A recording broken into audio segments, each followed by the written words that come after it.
एक ऑर्फनेज था आशादान के नाम से। इंडिया में हर 700 बच्चों में से एक बच्चा क्लेफ्ट से पैदा होता है। कॉन्सैंगिनस मैरिज। बट अगर ये भाई भतीजे वाली आप बात बता रहे तो जैसे मुस्लिम में देखे अपन तो उनमें करते हैं। कई लोग ऐसे होते हैं, बच्चे होते हैं जिनके जैसे मुंह खोलते हैं उस टाइम कट कट की आवाज आती है, क्लिक आवाज आती है। ऐसा क्यों होता है? मुंह की मसल्स हैं वो इस तरह से ही काम करती हैं, तो हमारा जबड़ा दर्द करेगा। हम किसी दिन बहुत स्ट्रेस में हैं या कुछ ऐसे प्रोफेशंस हैं आजकल जो स्क्रीन पे ही हैं, तो उस केस में हमारे जो जॉ होता है वो अबनॉर्मली फंक्शन करता है। बट कई बार ऐसे होता है जैसे अपन फोन चला रहे हैं, फोन चलाते टाइम अपने को पता नहीं है कब अपन ऐसे करते करते आगे आ जाते हैं। एग्जैक्टली। कौन सी ऐसी प्रॉब्लम है जो पेन की जिसके अंदर एक्सरसाइज से वो ठीक हो सकती है? ओवर ईयर्स ना जॉ साइज बहुत छोटा हो गया है। कुछ लोग ऐसे होते हैं जिनका फेस टेढ़ा मेढ़ा होता है, तो एक कॉस्मेटिक प्रॉब्लम है या फिर कुछ मेडिकल इशू की वजह से ऐसा है? आपने देखा होगा कभी कभी 21-22 साल में मुंह टेढ़ा होना शुरू हुआ। होते हैं जिनका जबड़ा आगे पीछे होता है, ऊपर नीचे होता है। थकता है मुंह पे, बादाम, अखरोट, अमरूद ये सब भूल जाओ। रोटी चबाने में भी आपकी मसल थकती है क्योंकि वो लोड ही मतलब वो ले ही नहीं पा रहा। तो मैं मेरे पति को बता दूं क्या, कल को उसको नहीं लगे कि मैंने उसको बताया नहीं कि मुझे ये बीमारी है और कल को ऐसा हो।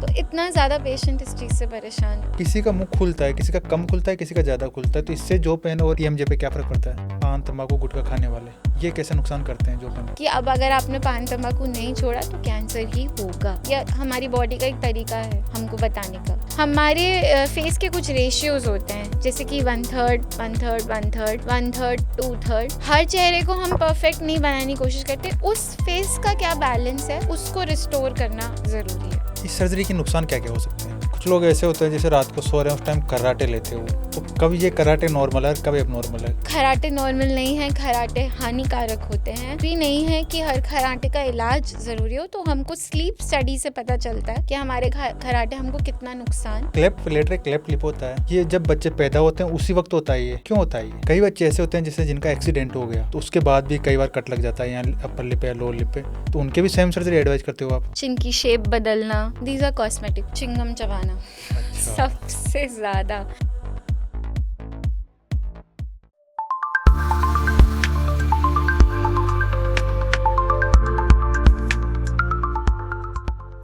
नमस्कार दोस्तों, आप देख रहे हैं द क्यूरियस माइंड शो। यहाँ पर हम हमारे माइंड में होने वाली क्यूरियोसिटी को एक्सप्लोर करते हैं। आज के हमारे गेस्ट का नाम है डॉक्टर नेहा अग्रवाल, जो कि एक मैक्सिलोफेशियल एंड जॉ सर्जन है। आज हम उनसे समझेंगे जबड़े और फेस से जुड़ी उन सभी प्रॉब्लम्स के बारे में जो अक्सर लोग इग्नोर कर देते हैं। जो प्रॉब्लम्स के रीजन, सॉल्यूशन और एक कब नॉर्मल है और कब डॉक्टर को दिखाना। तो चलिए उनका वेलकम करते हैं। Welcome to show ma'am. Thank you. सबसे पहले तो हम आपसे जानना चाहेंगे मैम, आपके डॉक्टर बनने का सफ़र कैसे शुरू हुआ? पहले तो बस इतना ही सोचते हैं डॉक्टर बनना है, फिर पढ़ाई करते हम्म। चले जाते हैं। बहुत बाद में समझ आता है कि एक्चुअली डॉक्टर बनना क्या होता है और आप किस चीज़ में स्पेशलाइज करना चाहते हो। वो जब आप सर्जरी कर रहे होते हो या पढ़ रहे होते हो तब आपको समझ में आता है कि आपको इस फील्ड में स्पेशलाइज करना है, ये आपके इंटरेस्ट की है। तो ये मैक्सिलोफेशियल सर्जन क्या होता है, क्या काम होता है इनका exactly? Maxillofacial surgeon, the word itself, मतलब maxilla means upper jaw, face means the entire face. So maxillofacial surgeon is a surgeon of the face. Any structure of the face, whether it is bone या soft tissue, maxillofacial surgery के under आता है।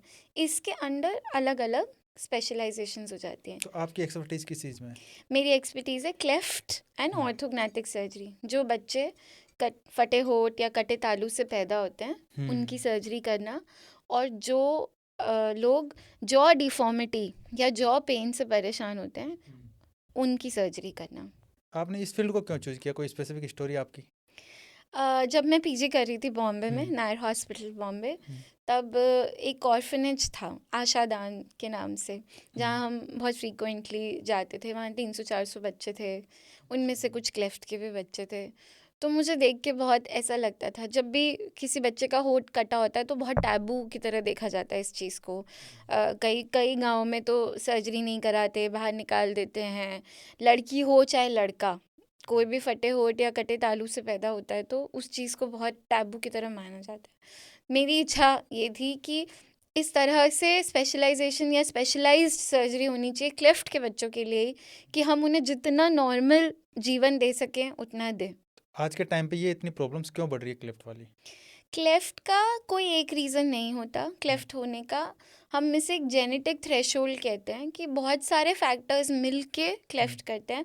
But अगर हम कोई particular cause या कोई particular deficiency बोले तो ऐसा नहीं है। इंडिया में हर 700 बच्चों में से एक बच्चा क्लेफ्ट से पैदा होता है।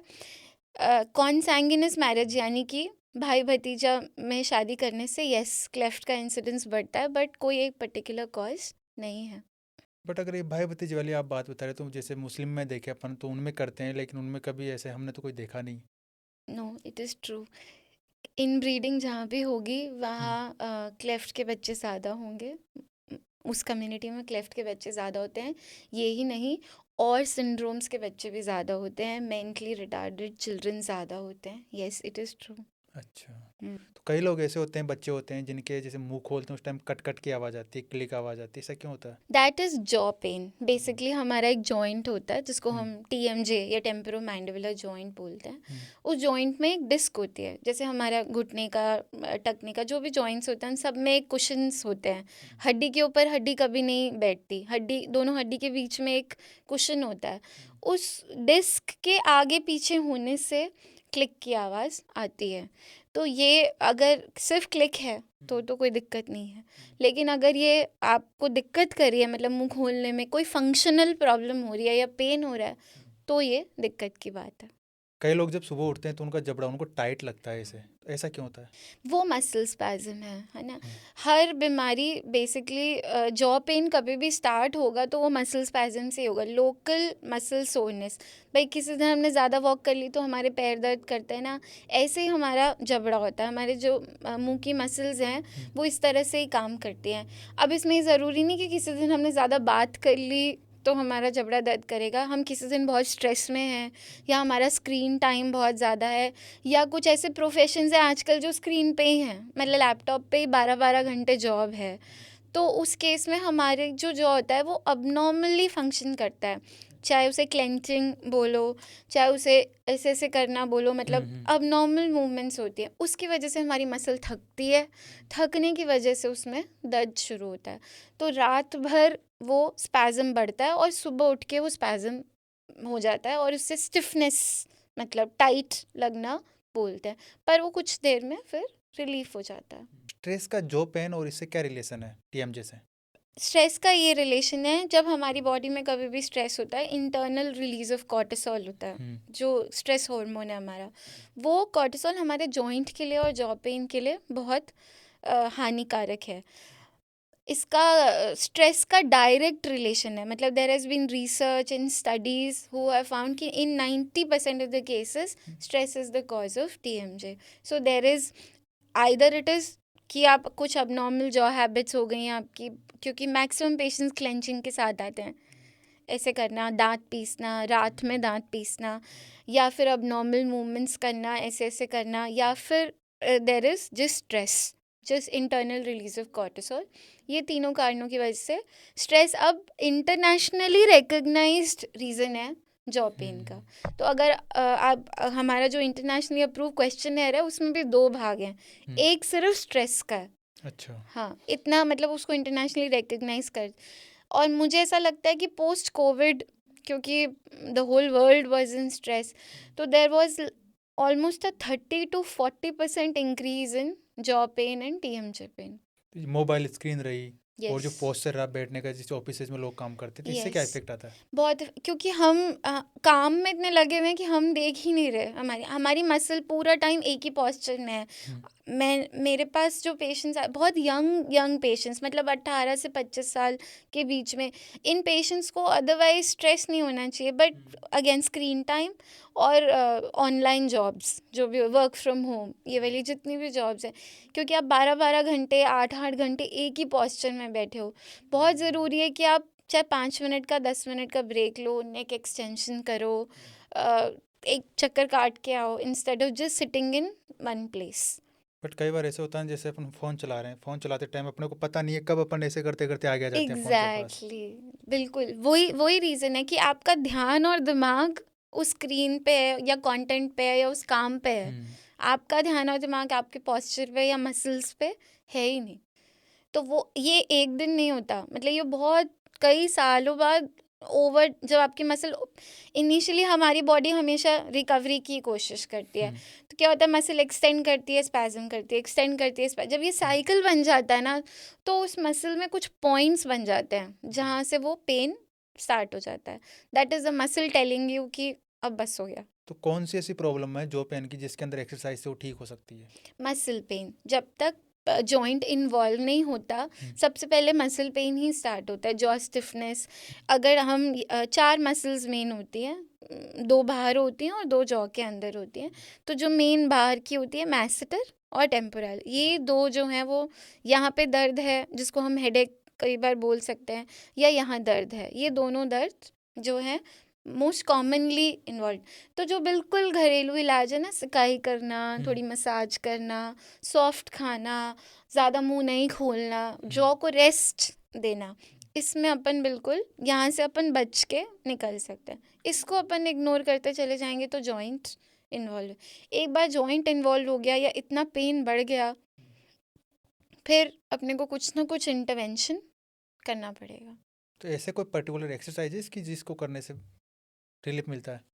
होती हैं आइसोमेट्रिक एक्सरसाइजेस, बट वो पेशेंट की कंडीशन पे ही डिपेंड करेगा. देख के ही बता सकते हैं कि पहले तो मसल स्पैज्म से रिलीव हो, तो उसके लिए अपन 1 वीक हॉट फर्मेंटेशन, या अक्यूट है तो कोल्ड फर्मेंटेशन, मसल रिलैक्सेंट इस पे रखते हैं. फिर बारी एक्सरसाइज की आती है. इसमें एक चीज़ और इम्पॉर्टेंट होती है कि आपका जॉ डेवलपमेंटली कैसा है. ओवर ईयर्स ना जॉ साइज़ बहुत छोटा हो गया है, तो बहुत ज़्यादा ये it is a factor in jaw joint involvement और जॉ पेन.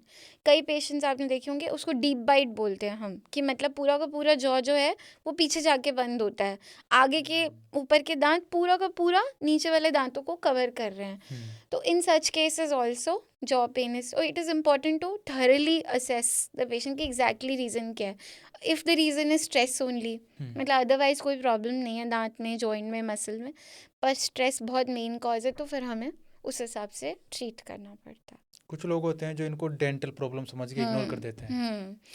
देन इग्नोर तो नहीं करते, उनको लगता है अक्ल जाड़ है या दांत में दर्द है, फिर वो भी निकलवा लेते हैं. फिर वो धीरे धीरे, ये तो है मतलब इसको डायग्नोज करने में थोड़ा टाइम लग जाए. कभी उन्हें लगता है कान का दर्द है, कभी हेडेक लगता है, तो वो न्यूरोफिजिशियन के पास भी चले जाते हैं. कुछ लोग ऐसे होते हैं जिनका फेस टेढ़ा मेढ़ा होता है, तो एक कॉस्मेटिक प्रॉब्लम है या फिर कुछ मेडिकल इशू की वजह से ऐसा है? कई बार मेडिकल इशू है, कई बार कॉस्मेटिक प्रॉब्लम बहुत कम होती है. कॉस्मेटिक प्रॉब्लम इतनी सिवियर भी नहीं होती है. तो एक चीज़ होती है डिफॉर्मिटी, तो 2 तरीके से होती है, या तो कंजेनाइटल जन्म से ही है, या फिर डेवलपमेंटल, मतलब जैसे जैसे बच्चा बड़ा हो रहा था वैसे वैसे ये डिफॉर्मिटी बढ़ी. तो क्योंकि हमारा जो मैंडिबल है, लोअर जॉ है, वो 18 से 21 साल तक ग्रो करता है. जो अपर जॉ है, मैक्सिला ऊपर का जबड़ा, वो 14 से 16 साल तक करता है. तो आपने देखा होगा कभी कभी 21-22 साल में मुंह टेढ़ा होना शुरू हुआ, शुरू से तो ठीक ही था. तो वो इस वजह से होता है कि वो उसको डेवलपमेंटल डिफॉर्मिटी बोल. कंजेनाइटल कैसा होता है, हेमीफेशियल माइक्रोसोमिया कि जन्म, हेमीफेशियल मतलब? हेमीफेशियल मतलब आधा फेस. तो आधा फेस जो है वो छोटा है, वो जन्म से ही है ना. मतलब माइक्रोसोमिया मतलब छोटा, हेमीफेशियल मतलब आधा फेस छोटा है. तो लेफ्ट हाफ और राइट हाफ में एक हाफ छोटा ही रहेगा. तो इसमें आँख, कान, इसमें क्लेफ्ट पैलेट होना, होठ कटना भी साथ में होता है. तो ये कंजेनाइटल हो गया, मतलब जन्म से. तो जैसे जैसे बच्चा बड़ा होता जाएगा वैसे वैसे एक हाफ और छोटा होता जाएगा और एक हाफ बट नॉर्मल होता जाएगा. तो जब जब तक पेशेंट को समझ आता है तो रीज़न कॉस्मेटिक हो जाता है कि मैं दिख अच्छा नहीं रहा.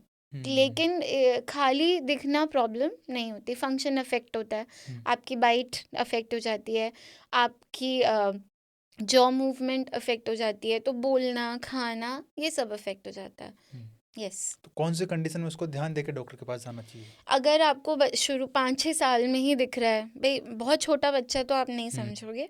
5-6 साल तक बच्चा जब बड़ा और आपको दिख रहा है कि एक साइड का फेस नॉर्मल नहीं है, तो आप बिल्कुल सर्जन को दिखाएं. अगर कोई इंटरवेंशन की ज़रूरत होगी तो उसी टाइम करना भी पड़ता है, होता भी है.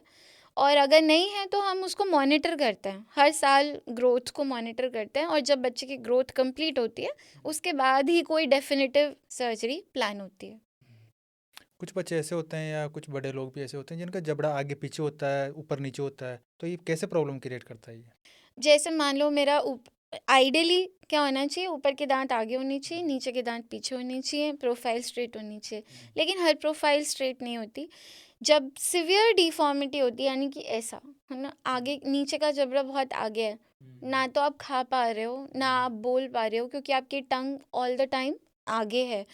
ऐसे केसेस में और क्योंकि आपका ये जॉ का लेंथ बढ़ गया, तो आपका जॉइंट अफेक्ट होने लगता है बहुत ज़्यादा, क्योंकि आपके दांत खाने का लोड नहीं ले रहे, आपका जॉइंट ले रहा है। तो जनरली कभी कभार ऐसा होता है कि पेशेंट आता ही जॉ प्रॉब्लम के साथ है, लेकिन उसकी एक्चुअली जो डिफॉर्मिटी है वो बोथ अपर जॉ और लोअर जॉ में है। तो उस केस में आप खाली जॉइंट को ट्रीट नहीं कर सकते, आपको डिफॉर्मिटी भी ट्रीट करनी पड़ेगी। उसको हम जॉ सर्जरी कहते हैं। Basically रिपोजिशनिंग the jaw in a harmonious position, समान। तो ऐसे मतलब जैसे किसी का आपने बताया कि आगे की तरफ नहीं होनी चाहिए, लेकिन किसी के जन्म से ऐसे हैं, उनको कोई प्रॉब्लम नहीं है, तो फिर प्रॉब्लम नहीं है तो मत कराओ, बिल्कुल। It is a completely elective surgery. अगर आपको खाने में भी कोई दिक्कत नहीं है, आपको बोलने में भी कोई दिक्कत नहीं है, और आपको दिखने में भी कोई दिक्कत, तो बिल्कुल रेकमेंडेड नहीं है, मत कराओ। तो एबनॉर्मलिटी है या फिर वो नॉर्मल है उनके लिए? ऐसा होगा भी नहीं मतलब ऐसा कभी नहीं होगा, या तो वो बहुत ही कम डिफरेंस होगा, उसमें फिर पेशेंट की बिल्कुल कॉस्मेटिक कंसर्न है कि ऐसा दिखता है। कम होगा तो फंक्शन भी अफेक्ट नहीं होगा, लेकिन ऐसा 90% केसेस में होता ही नहीं। जिनका जॉ आगे है उनको ऑलमोस्ट 24-25 ईयर्स तक प्रॉब्लम होनी स्टार्ट हो जाती है। जितनी भी ये जो प्रॉब्लम आपने बताई, इन सब का जैसे खाना चबाने पे, डाइजेशन पे, इन सब पे क्या इफेक्ट पड़ता है? जॉ डिफॉर्मिटी या जॉ पेन? जो पेन, शुरुआत तो पेन से होती है, डिफॉर्मिटी बाद में। बहुत बहुत इफेक्ट पड़ता है, बहुत। It becomes like a cycle कि थकता है मुंह, है ना, चबाने के लिए। तो आप पहली बात तो आप कड़क खा ही नहीं सकते, बादाम, अखरोट, अमरूद, ये सब भूल जाओ। उसके बाद आप सॉफ्ट डाइट पे आते हो। सॉफ्ट डाइट में भी रोटी, चावल, रोटी चबाने में भी आपकी मसल थकती है, क्योंकि वो लोड ही, मतलब वो ले ही नहीं पा रहा। तो इस धीरे धीरे आपका, मतलब इस वजह से स्ट्रेस बहुत बढ़ पाता है कि मैं कुछ खा नहीं पा रहा। मैं इतना ज़्यादा फिक्सेशन हो जाता है इस पेन पे कि पेशेंट को ऐसे लगने लगता है, मतलब आप विश्वास नहीं करोगे। लास्ट पेशेंट जो मैंने ट्रीट करी, उसने मेरे को बोला कि मेरी सगाई है ना 2 महीने में, तो मैं मेरे पति को बता दूं क्या, कल को उसको नहीं लगे कि मैंने उसको बताया नहीं कि मुझे ये बीमारी है और कल को ऐसा हो। तो इतना ज़्यादा पेशेंट इस चीज़ से परेशान है आज की डेट में। जॉ पेन से बहुत बहुत पेशेंट परेशान है। किसी का मुंह खुलता है, किसी का कम खुलता है, किसी का ज़्यादा खुलता है, तो इससे जो पेन और इससे टीएमजे पे क्या फ़र्क पड़ता है? बहुत सारे कारण हो सकते हैं मुंह कम खुलने के, जैसे पान तंबाकू खाना, या फिर जन्म से ही नहीं खुलना, या बचपन में चोट लग जाना, उससे भी जॉइंट कम खुलता है। उसको हम टीएमजे एंकिलोसिस बोलते हैं। मुंह ज़्यादा खोलने की कोशिश हमें नहीं करनी चाहिए। नॉर्मल जितना मुंह खुलता है उतना ही खुलना चाहिए। ज़्यादा खुल रहा है या आपका पूरा का पूरा जॉइंट बाहर आ रहा है, तो उसको हम डिसलोकेशन बोलते हैं।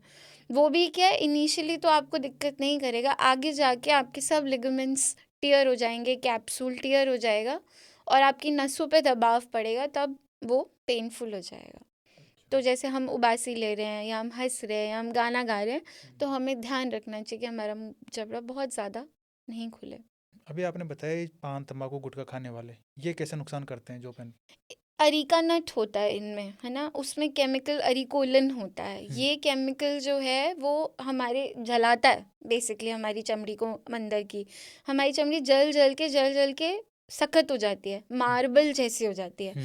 धीरे धीरे धीरे अगर जब हमारी चमड़ी ऐसी हो जाएगी, तो हमारा मुंह बहुत धीरे धीरे धीरे धीरे बिल्कुल बंद हो जाएगा। तो इसको ओरल सबम्यूकस फाइब्रोसिस बोलते हैं। तो मतलब ग्रेड 1 है, जब आपका मुंह ठीक खुल रहा है, जब आपको सिर्फ जलन होती है, मतलब आप मिर्ची वाला खाना नहीं खा पा रहे हो, अल्सर जैसा लग रहा है, वो ग्रेड 1 है। और ग्रेड 4 ये है कि बिल्कुल ही मुंह खुल ही नहीं रहा, मतलब बिल्कुल ही बंद हो गया, सिर्फ इस वजह से कि आपके अंदर की जो चमड़ी है वो पूरी की पूरी सख्त हो गई। मतलब आप हाथ लगाओ तो आपको मार्बल जैसा लगे, इतनी सख्त हो गई। ये कैंसर के पहले का लक्षण है। तो इसको प्री मेलिग्नेंट लीजन भी हम बोलते हैं। मतलब ये हो जाना, मतलब कि अब अगर आपने पान तंबाकू नहीं छोड़ा तो कैंसर ही होगा। या हमारी बॉडी का एक तरीका है हमको बताने का कि मुंह बंद अवेयर हो हो रहा है, जाइए आप। मुंह बंद हो रहा है धीरे धीरे, तो आप समझ जाओ कि आगे आपको कैंसर होने वाला है। लेकिन कुछ लोग ऐसे होते हैं ना, वो छोड़ भी नहीं सकते तंबाकू गुटखा कुछ भी, तो उनको क्या ऐसा करना चाहिए कि ये प्रॉब्लम भी ठीक हो जाए और वो छोड़ भी नहीं? रिहैब सेंटर्स है ना, rehab centres, nicotine gum. Generally मैं समझती हूँ, मतलब बहुत सारे बच्चे होते हैं, अवेयरनेस भी नहीं होती, बचपन में खा लिया। जब तक पेशेंट को सिर्फ सबम्यूकस फाइब्रोसिस है तब तक हम ट्रीट करते हैं, हम हेल्प करते हैं। डेंटल ट्रीटमेंट कराने से भी धीरे धीरे तंबाकू की आदत छूट जाती है, जब मुंह खुद को साफ लगने लगता है और या अवेयरनेस आ जाती है कि ये चीज़ मेरे लिए हानिकारक है। मोटिवेशन की तो बहुत ज़रूरत है, कोई भी हैबिट छोड़ने में मोटिवेशन की, क्योंकि ये तो एक एडिक्शन है, नशा तो है ही, उसमें निकोटीन है ही। तो अपन ये नहीं कह सकते कि नहीं नहीं छोड़ दो, उसमें टाइम भी चाहिए, मोटिवेशन भी चाहिए, डी एडिक्शन भी चाहिए। आपने जो कि इतनी सारी प्रॉब्लम्स बताई, इन सब के लिए कौन सी सर्जरी बेस्ट होती है जो आप अक्सर करते हो?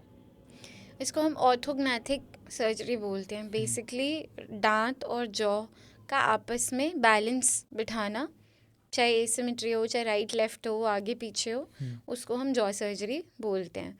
मैग्जिला में जब हम करते हैं तो उसको लीफोट बोलते हैं। मैंडिबल में जब हम करते हैं तो उसको सजाइटल स्प्लिट ऑस्टियोटमी बोलते हैं। ये सर्जरी का नाम है। बेसिकली दोनों जॉ और दांत आपस में एक बैलेंस में होने चाहिए। इसमें क्या करते हो आप, थोड़ा बता सकते हो, समझा सकते हो? सबसे पहले हम पेशेंट का सीटी स्कैन लेते हैं, ये देखने के लिए कि एक्चुअली पोजीशन क्या है और एक्चुअली कमी कहाँ है। 3 चीज़ें होती हैं, एक होता है ट्रांसवर्स यानी विड्थ, एक होता है हाइट, ये एक होता है एंटेरियर पोस्टीरियर मतलब आगे पीछे।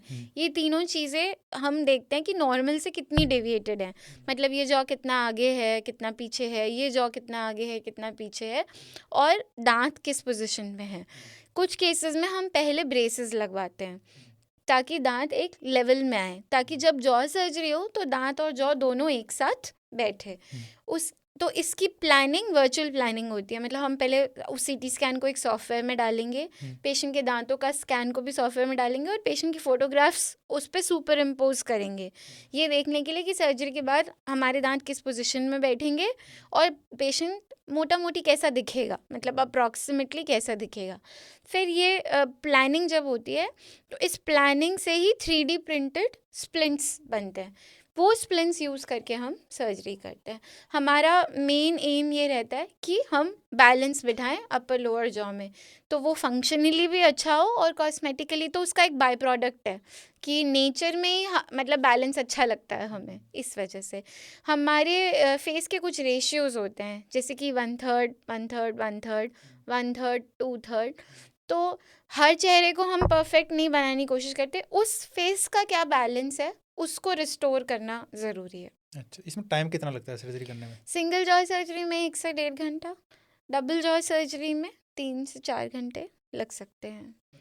तो कुछ ऐसी कंडीशंस है जिसमें तो ये करानी कंपलसरी होती है कि इनको करवा लेना चाहिए? हाँ, जैसे कि क्रेनियोफेशियल डिफॉर्मिटी है, भाई ये जबड़ा एक्रोमेगैली है, ग्रोथ हार्मोन की वजह से आगे है, या बहुत ही इतना ज़्यादा आगे है कि हम खा नहीं पा रहे, या हमारे जॉ में पेन स्टार्ट हो गया, तो उन सब केसेस में जॉ सर्जरी बहुत ज़्यादा ज़रूरी हो जाती है। या जैसे मैंने बताया कंजेनाइटल डिफॉर्मिटी है, तो ये सर्जरी कराना बहुत ज़रूरी है। कुछ केसेस में जैसे माउथ ब्रीदिंग करता है बच्चा, तो एडेनॉइड फेसेस होते हैं, उसमें क्या होता है सांस ना लेने की वजह से, माउथ ब्रीदिंग करने की वजह से अपर जॉ जो होता है वो नीचे आ जाता है पूरा का पूरा।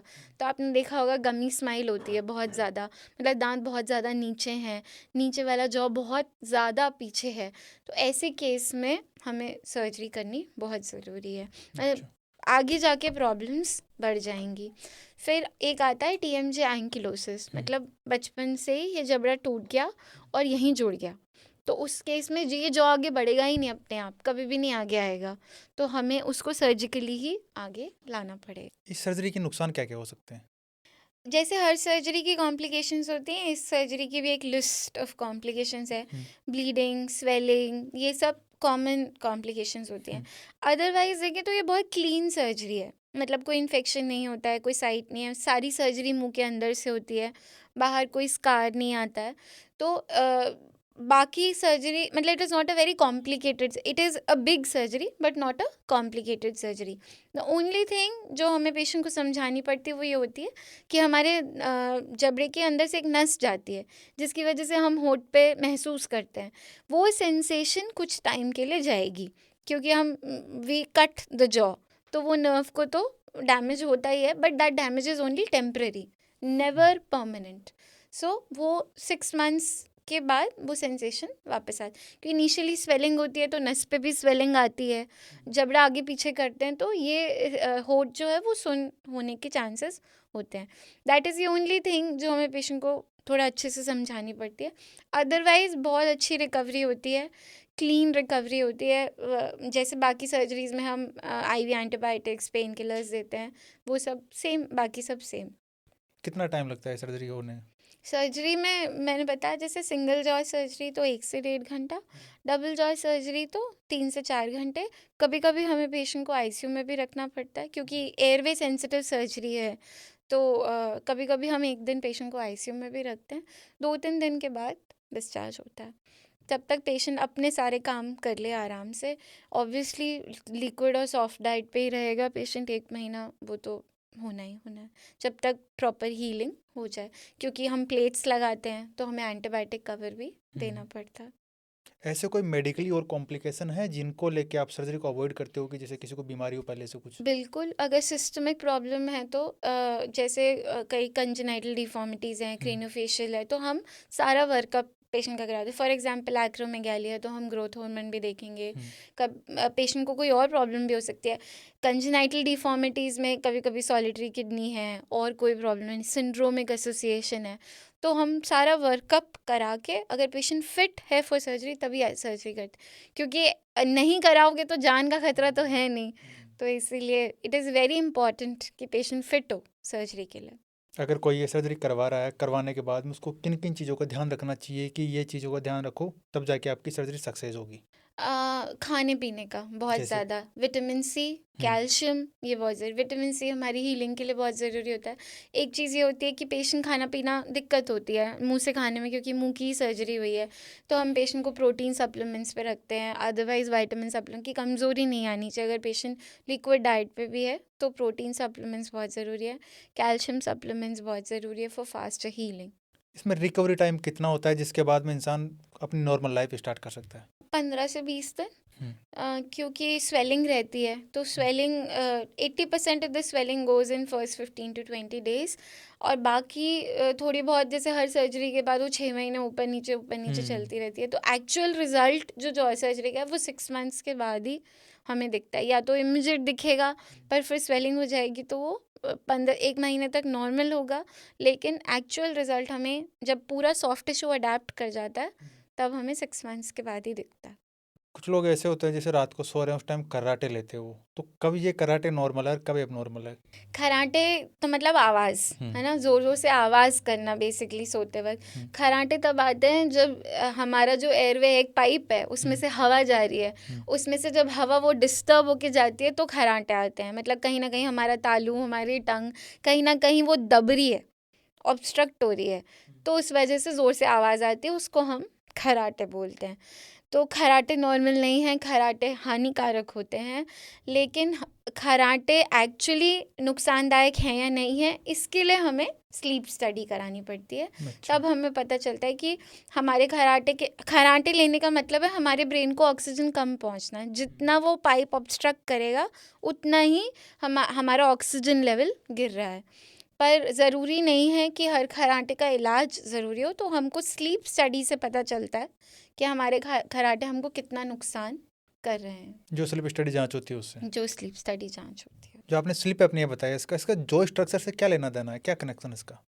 2 चीज़ें हैं अगेन. या तो जॉ ही छोटा है, जो हमारा जॉ से हमारी मसल्स जुड़ी हुई हैं, तो हमारी जो यहाँ गले की हड्डी होती है, हमारी टंग होती है, हमारा तालू होता है, ये सब हमारे अपर जॉ से तालू जुड़ा हुआ है, लोअर जॉ से टंग जुड़ी हुई है, टंग से गले की हड्डी जिसको हम हायोइड बोलते हैं वो जुड़ी हुई है. तो आपस में कैसे कनेक्टेड है? मसल्स से. तो जब हमारा जॉ छोटा होगा तो हमारी ओरल कैविटी वॉल्यूम कम होगी, वॉल्यूम कम होगी तो हमारी टंग बड़ी फील होगी हमको. तो ये टंग जब बड़ी फील होती है, पीछे फील होती है, तो हमारा एयरवे कंस्ट्रिक्ट होता है. इसीलिए अगर आपका अपर या लोअर जॉ दोनों छोटा है तो आपको स्लीप एपनिया का एक रिस्क फैक्टर है. इसके अलावा अगर किसी पेशेंट को स्लीप एपनिया है लेकिन उसके जॉ में प्रॉब्लम नहीं है, तो हम जॉ एडवांस करके उसका प्रॉब्लम ठीक कर सकते हैं बेसिकली। कैसे?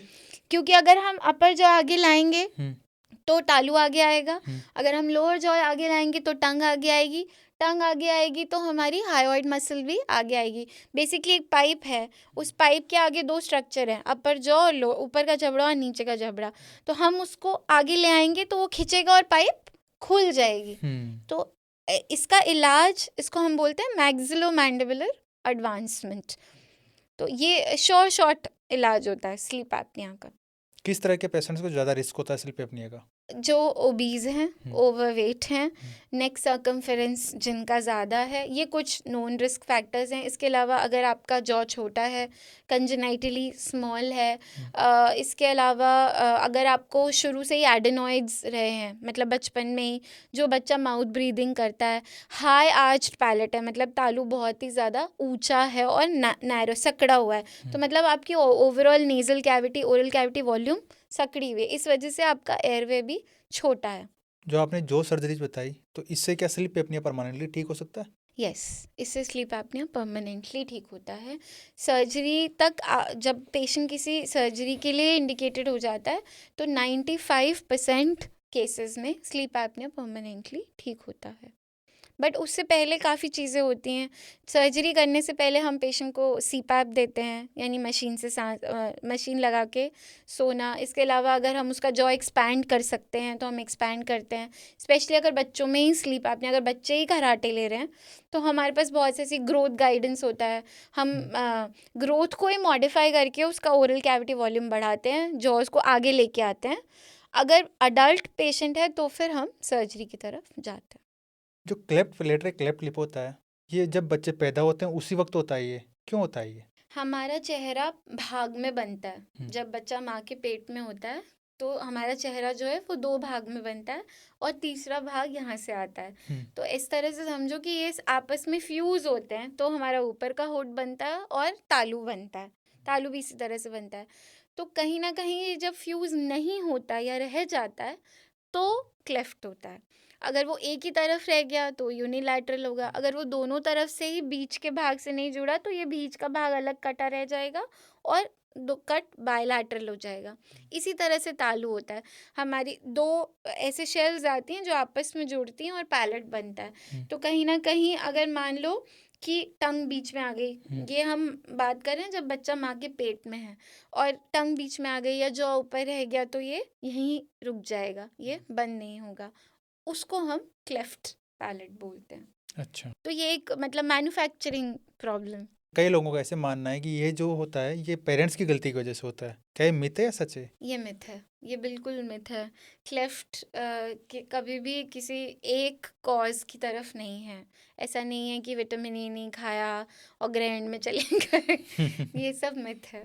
तो फिर ऐसे बच्चे हैं जितने भी उनकी सर्जरी करते हो आप, तो कितनी सर्जरी एडवाइज करते हो आप उनको? एक बच्चे को कम मिनिमम 3 से 4 सर्जरी लगती है। पहली सर्जरी होती है क्लेफ्ट लिप, जो 3 महीने पे होती है। जब बच्चा 3 महीने का हो, उसका हीमोग्लोबिन 10 हो और उसका वज़न लगभग 5 किलो हो। तालू की सर्जरी होती है 8 से 9 महीने पे। बच्चा 8 से 9 महीने का होना चाहिए, हीमोग्लोबिन 10 होना चाहिए। 8 से 9 महीने इसीलिए कि बच्चा बोलना शुरू करे, उससे पहले तालू की सर्जरी हो जानी चाहिए। तो क्योंकि बच्चा खाना तो सीख जाता है, मतलब जो नाक से आता है, क्योंकि नाक और तालू मुंह के बीच में एक कम्युनिकेशन हो गया। तो जो भी बच्चा खाएगा वो नाक से बाहर आएगा, दूध पिएगा वो नाक से बाहर आएगा। लेकिन जब बच्चा बैठना सीख जाता है तो ये प्रॉब्लम कम हो जाती है। लेकिन अगर हमने तालू का ऑपरेशन टाइम से नहीं किया तो बच्चा बोलना गलत सीखेगा। जैसे बोलेगा नाक से आवाज़ आएगी, तो कुछ भी बोलेगा तो समझ ही नहीं आएगा। जैसे कि मुझे बोलना है 61, 62, तो मैं बोलूँगी ऐसे आवाज़ आएगी, तो बच्चा साफ नहीं बोलेगा।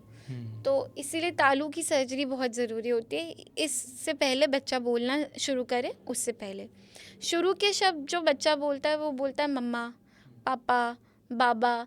इन शब्दों में सिर्फ होठों का इस्तेमाल होता है, तो इसमें प्रॉब्लम नहीं आएगी। जब और डिफ़िकल्ट वर्ड्स बोलना शुरू करेगा, श, स, ह, उनमें फिर दिक्कत आती है। कई बच्चे ऐसे होते हैं जैसे जिनका एक्सीडेंट हो गया, तो उसके बाद भी कई बार कट लग जाता है यहाँ अपर लिप या लोअर लिप पे, तो उनके भी सेम सर्जरी एडवाइज करते हो आप?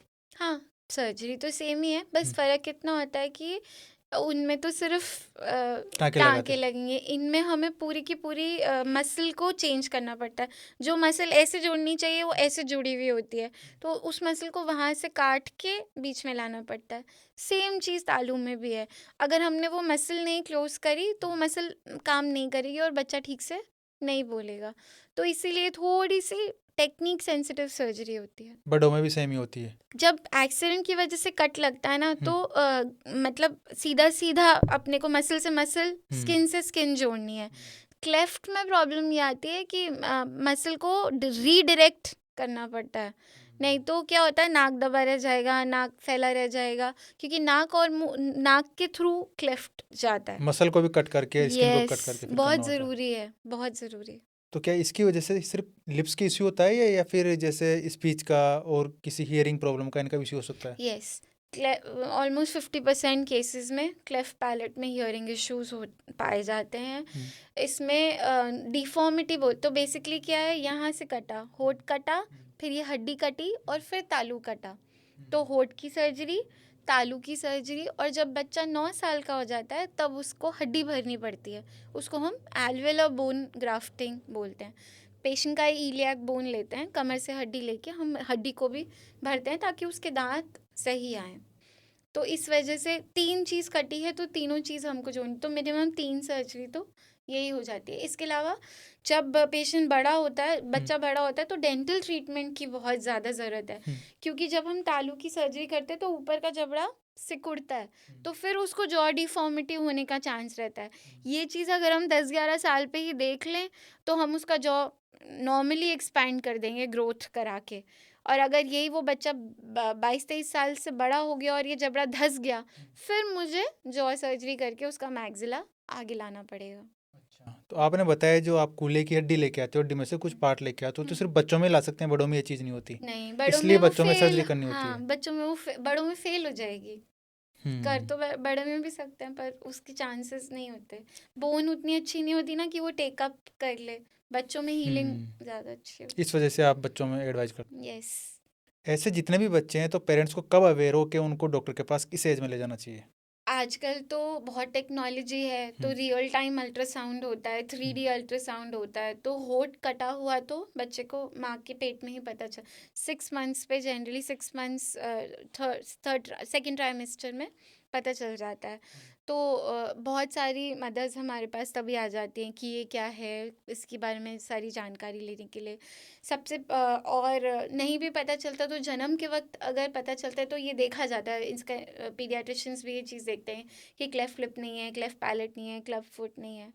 तो सबसे पहली चीज़ आती है फीडिंग, क्योंकि सर्जरी तो 3 महीने पे होनी है, लेकिन सबसे इम्पॉर्टेंट है फीडिंग। तालू कटा हुआ है तो बच्चा दूध नहीं पी पाता, क्योंकि सक्शन नहीं बनता। चाहे मैं निपल दूँ, चाहे माँ का दूध पिए, सक्शन नहीं बनता। तो ऐसे में 3-4 चीज़ें बहुत ध्यान रखने वाली होती हैं कि पहले तो बैठा के दूध पिलाएं, है ना, लेटा के नहीं। बच्चे को 45 डिग्रीज टू 90 डिग्रीज पे रख के दूध पिलाएं। दूध पिलाने के बाद अच्छे से डकार दिलाएं, क्योंकि बच्चा आधा दूध आधी हवा खींच रहा है, तो उसका पेट तो भर रहा है लेकिन खुराक कमी जा रही है। तो कम कम दूध पिलाएं, चाहे फ्रीक्वेंसी बढ़ा दो, और पिलाते ही लेटाना नहीं है, तो सारा दूध नाक से बाहर आ जाएगा। तो फीडिंग पे बहुत ध्यान रखना होता है, क्योंकि अगर वज़न नहीं बढ़ेगा तो हम सर्जरी के लिए बच्चा रेडी नहीं होगा। तो वेट गेन और फीडिंग पैदा होते ही इन चीज़ों पे ध्यान रखना होता है। इसके अलावा अगर तो तालू बहुत बड़ा कटा हुआ है, वाइड है, तो हम लिप टेपिंग भी कर सकते हैं, क्योंकि बच्चों में पहले 3 महीनों में मटर्नल ईस्ट्रोजन होता है। तो जो ये होता है, क्ले की तरह होता है, मतलब कच्ची मिट्टी की तरह, हम इसको मोल्ड कर सकते हैं। इसको हम नेज़ो एल्वेलर मोल्डिंग बोलते हैं। पहले 3 महीने में अगर हमारे पास बच्चा 10-15 दिन में ही आ जाए तो हम उसको लिप टेपिंग बताते हैं, नाक को कैसे उठाना है वो बताते हैं, ताकि जब हम सर्जरी करें तो और अच्छा कॉस्मेटिक या एस्थेटिक रिजल्ट हम दे पाएँ। शेप दे देते हैं उनको इसलिए। यस, क्योंकि ये बहुत बच्चों में बहुत प्लाइबल होता है। इसको मैं अगर ऐसे लिप टेपिंग कर दूं, सबसे बेसिक, मतलब कि इसको ऐसे पकड़ो और यहाँ से यहाँ एक टेप लगा दो, ये पास में रहेगा, तो यहाँ से यहाँ लाना और यहाँ से यहाँ लाना सर्जन के लिए भी आसान होता है। जैसा कि आपने बताया कि ये अल्ट्रासोनोग्राफी के अंदर पहले ही पता चल जाता है, तो पता चलते कुछ कर नहीं सकते ऐसा जिसकी वजह से प्रॉब्लम ठीक हो जाए? नहीं, सर्जरी होनी है तो इंट्रायूट्राइन सर्जरी अटेम्प्ट हुई हुई है पहले, पर इतनी बड़ी डिफॉर्मिटी नहीं कि इतना ज़्यादा रिस्क लिया जाए। ऐसे बच्चों की लाइफ नॉर्मल बच्चों से कैसे अलग होती है? सबसे पहले तो दिखता है हम्म। स्कार, सबसे ज़्यादा बड़ी चीज़ ये होती है। दूसरी कि टाइम पे अगर स्पीच थेरेपी नहीं हुई, जैसे तालू की सिर्फ सर्जरी करने से कुछ भी नहीं होता है। आपने तो तालू जोड़ दिया, लेकिन अगर उसके बाद बच्चे की स्पीच थेरेपी नहीं हुई तो वो बच्चा कैसे ठीक बोलेगा। तो बहुत सिंपल है, जैसे मैंने हाथ टूट गया और मैंने हाथ की सर्जरी कराई और फिर मैंने एक्सरसाइज नहीं करी तो ये मेरा हाथ ऐसे का ऐसे ही रह जाएगा। सेम चीज़ तालू में भी होती है। कहीं पे भी सर्जरी होती है तो स्कारिंग होती है, तालू सिकुड़ता है। तो जो नाक से आवाज़ आने वाली चीज़ है वो स्पीच थेरेपी से ही ठीक हो सकती है। और ये बहुत ज़रूरी है कि ये 4-5 साल तक ही स्पीच थेरेपी हो। एक बार बच्चा सीख गया बोलना कि मुझे 11 को इवेलन बोलना है, तो वो सारी ज़िंदगी इवेलन ही बोले। इसको हम मिस लर्निंग बोलते हैं, मतलब गलत आपका ब्रेन सीख जाता है कि ये ऐसे ही बोलना है। बहुत मुश्किल है बाद में बच्चे को ठीक करना। चाह के भी ठीक नहीं करवा सकते बाद में। यस, इसके बाद हम ये कर सकते हैं कि हम तालू को पीछे से बढ़ा दें, उस चीज़ की सर्जरी होती है। लेकिन उससे क्या होगा कि आप नेज़ैलिटी इम्प्रूव हो जाएगी, मतलब कम हो जाएगी, नाक से आवाज़ आना कम हो जाएगी, तब भी आर्टिकुलेशन अच्छा नहीं होगा। तो इसीलिए स्पीच थेरेपी का बहुत ज़्यादा रोल है, बहुत ज़्यादा। ऐसी कौन सी डेली हैबिट्स है जो अपने जबड़े को डैमेज करती रहती है नॉर्मली? च्युइंगम चबाना अच्छा। सबसे ज़्यादा। हाँ। मैंने देखा है लोगों को लगता है, एक्चुअली क्या लगता है, लोगों को लगता है फेस फैट है, मतलब फेस बड़ा फैट लग रहा है इसलिए च्युइंगम चबा के जॉ लाइन आ जाएगी। तो ऐसा नहीं होता। अपन एक एक हमारी बॉडी का लोड है जो हमारे दांत लेते हैं खाने के लिए। च्युइंगम चबाना मतलब आप रोज़ डंबल उठा रहे हो और आप डंबल उठाते ही जा रहे हो, उठाते ही जा रहे हो, उठाते ही जा रहे हो, तो आपकी मसल तो बनेगी नो डाउट, बट आपको दर्द हो जाएगा। और मैंने ऐसे ऐसे बच्चे देखे हैं जो 7-8 महीने जिन्होंने ज़बरदस्त च्युइंगम चबाया और अब उनका जॉ परमानेंटली डैमेज हो गया। तो ऐसी चीज़ें अपन अवॉइड करें। बहुत ज़्यादा हार्ड खाना, बहुत देर तक मुंह खोल के रखना, ये सब भी अपन अवॉइड करें। मेन अगेन लास्ट जो सबसे इम्पॉर्टेंट हैबिट है वो स्ट्रेस ही है। इफ़ यू नो कि स्ट्रेस इज़ द कॉज, मतलब ये एक है, तो अपन स्ट्रेस को मैनेज करें, बहुत ज़रूरी है। एक डॉक्टर थे वो बता रहे थे कि जैसे अपने डाइजेशन में ऐसे लगता है कि आप चिंगम चगा रहे हो तो कि कुछ आ रहा है लेकिन जा कुछ नहीं रहा। यस, तो एसिड तो सीक्रेट होता रहता है लेकिन वो यस, यस। नुकसान करता है। तो लेकिन च्युइंगम चबाना इतना क्या तो कूल बन गया है, या जो पता नहीं कुछ लोग इसको प्रमोट भी कर देते हैं कि च्युइंगम नहीं तो रबड़ आते हैं उनको चबाओ, हाँ। उससे जॉ लाइन बन जाएगी। तो बहुत गलत है ये। कोई भी चीज़ अति में गलत है। ये कई लोग होते हैं जो जैसे जो लाइन को सर्जरी से ठीक करवा लेते हैं, निकलवा लेते हैं दिखाने के लिए। तो ये ऐसा पॉसिबल है? अगर मसल बड़ी हुई है, जिसको हम मसल हाइपरट्रोफी बोलते हैं, तो कई पेशेंट्स में ये मैसेटर मसल होती है अपनी, ये मर जाती है। तो अगर मसल, उसके लिए एमआरआई होता है, एमआरआई में अगर लगता है कि मसल ज़्यादा है, और जैसे मान लो यूनिलैटरल एक ही तरफ से खा लिया उन्होंने तो ये मसल बढ़ गई, तो उन केस में यस, सर्जरी ज़रूरी है। बाकी अगर कोई जॉ लाइन सर्जरी कराता है तो प्योरली कॉस्मेटिक पर्पस से, चिन आगे करना, चिन पीछे करना, सॉफ्ट करना, चिन की शेप बदलना, these are cosmetic procedures. Teeth grinding करते हैं कुछ लोग, ये क्यों करते हैं? टीथ ग्राइंडिंग कब कर रहे हैं ये मैटर करता है। कई बार सबकॉन्शियसली हो रहा है, मतलब आपको नहीं पता पर आप क्लेंच कर रहे हो। ये कब होता है? स्ट्रेसफुल सिचुएशंस में, ओवर थिंकिंग के टाइम पे। और एक होता है sleep bruxism, basically teeth grinding को हम ब्रक्सिज्म बोलते हैं। अगर स्लीप ब्रक्सिज्म यानी नींद में दांत कटकटा रहे हो इतना कि आपके पास जो सो रहा है उसको आवाज़ आ रही है, तो ये एक्चुअली एक स्लीप डिसऑर्डर है। मतलब आपकी स्लीप प्रॉपर नहीं है, कहीं ना कहीं आपका स्ट्रेस लेवल स्लीप में ही ज़्यादा है और इस वजह से आप ब्रक्सिज्म कर रहे हो। तो टीथ ग्राइंडिंग बहुत ज़्यादा नुकसान, दांत तो घिसते ही घिसते हैं और पेन, उसमें अर्ली मॉर्निंग स्टिफनेस बहुत ज़्यादा होती है। सुबह उठ के आपको इतना दर्द होगा, आपको ऐसे लगेगा आप सोए ही नहीं हो। ठंड के टाइम पे अपने जबड़े में जकड़न आ जाती है, जकड़न, ऐसा क्यों होता है?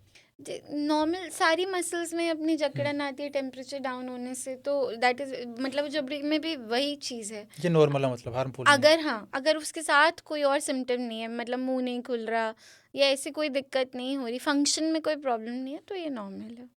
सर्जरीज में आपके पास कौन कौन सी आप सर्जरी सबसे ज़्यादा करते 90% हम क्लेफ्ट, तालू की होठ की सर्जरी, जॉ सर्जरीज जो ऑर्थोग्नैथिक सर्जरी बोलते हैं हम जिसको, इसके अलावा ओरल सब म्यूकस फाइब्रोसिस, मुंह खोलने की सर्जरी, TMJ जॉइंट की जितनी भी सर्जरीज होती हैं जब हमें डिस्क को एक्चुअली अपनी जगह पे वापस लाना पड़ता है। टंग टाई, टंग बहुत सारे बच्चों को आजकल टंग टाई होने लग गया, इसको हम तातुआ भी बोलते हैं बच्चों। इसमें क्या होता है एक्चुअली हमारी टंग हमारे फ्लोर ऑफ द माउथ से जुड़ी हुई होती है, एक पतला सा चमड़ी होती है। कई बच्चों में बहुत ज़्यादा चिपकी हुई होती है, तो कई बच्चों में तो इतनी चिपकी हुई होती है कि बचपन से ही वो उनको फीडिंग में प्रॉब्लम होती है। अगर उसका ग्रेड 1 2 3 4 ऐसे होता है, अगर सिवियरिटी ज़्यादा है मतलब बिल्कुल ही चिपकी हो तो बच्चा ना बोल पाएगा, ना खा पाएगा, और तुतलाना जिसको बोलते हैं वो भी होता है, क्योंकि टंग जो है पैलेट पे नहीं लगती। जब टंग का पूरी रेंज नहीं आएगी, वो पैलेट पे नहीं लगेगी या दांत पे नहीं लगेगी, तो जो दांत वाले वर्ड्स है ना त वो सब मिक्स हो जाएंगे। अच्छा। तो जब जन्म होता है तभी हम ये चीज़ देखते हैं, पर हम इसको फॉलो करते हैं कि बच्चे को एक्चुअली प्रॉब्लम कितना है टंग टाई से। अगर हमें लगता है तो हम जब साल भर का बच्चा हो जाए या जब हमें डायग्नोस करें हम उसको, तब हम उसको रिलीज़ करते हैं। तो ये भी पैदाइशी होती है, उसके बाद बड़े होने के बाद नहीं हो सकती? नहीं, बड़े होने के बाद नहीं हो सकती, पैदाइशी होती है। कुछ लोगों का ऐसे मानना है कि अपने जो की सर्जरी करवा लेते हैं जब बढ़ेगी तो उसके बाद फेस पहचानने में नहीं आता, ये मिथ है या सच है? पेशेंट के लिए बहुत बड़ा चेंज है, यस। जो भी जॉ सर्जरी कराएगा, हम तो ये सोचते हैं कि अरे कितना अच्छा सुंदर हो गया, लेकिन पेशेंट तो अपना चेहरा शीशे में देखता है ना। तो बहुत ज़रूरी है कि पेशेंट के आसपास जो लोग हैं उसको हम सिग्निफिकेंट अदर्स बोलते हैं, वो उस चीज़ को पॉजिटिवली लें, क्योंकि हम तो डिफॉर्मिटी करेक्शन कर रहे हैं, लेकिन हर मतलब सारी उम्र वो एक तरह का चेहरा देखते हुए आया और अब उसके चेहरे में एक चेंज आया है, तो थोड़ा टाइम लग सकता है। और इस टाइम पे फैमिली का सपोर्ट बहुत ज़रूरी है कि ये आपके अच्छे के लिए हुआ है, but after 6 months 1 year patient is very happy. Initially तो yes, it is a change. किसी को कोई दिक्कत होती है तो फेस को ठीक करवा लेते हैं अच्छा लगने के लिए, तो एक बार सर्जरी हो गई तो दोबारा करवाने में दिक्कत होती है फिर? नहीं, पर ये एक एडिक्शन भी हो सकता है। कई कई लोग ऐसे होते हैं कि अब ये कर दो, अब ये कर दो, अब वो कर दो। तो जब भी आपके पास कोई सर्जरी के लिए आए तो ये जानना बहुत ज़रूरी है कि वो इंटरनली मोटिवेटेड है, मतलब उसको लगता है कि मैं ये कराऊंगा, और एक्सपेक्टेशंस रियलिस्टिक होनी चाहिए कि भाई ये प्रॉब्लम है, ये हम ठीक कर रहे हैं। ये नहीं कि ये मैं करा लूँगा तो मेरी शादी हो जाएगी, मेरे को जॉब मिल जाएगी, वो अनरियलिस्टिक एक्सपेक्टेशंस होती हैं।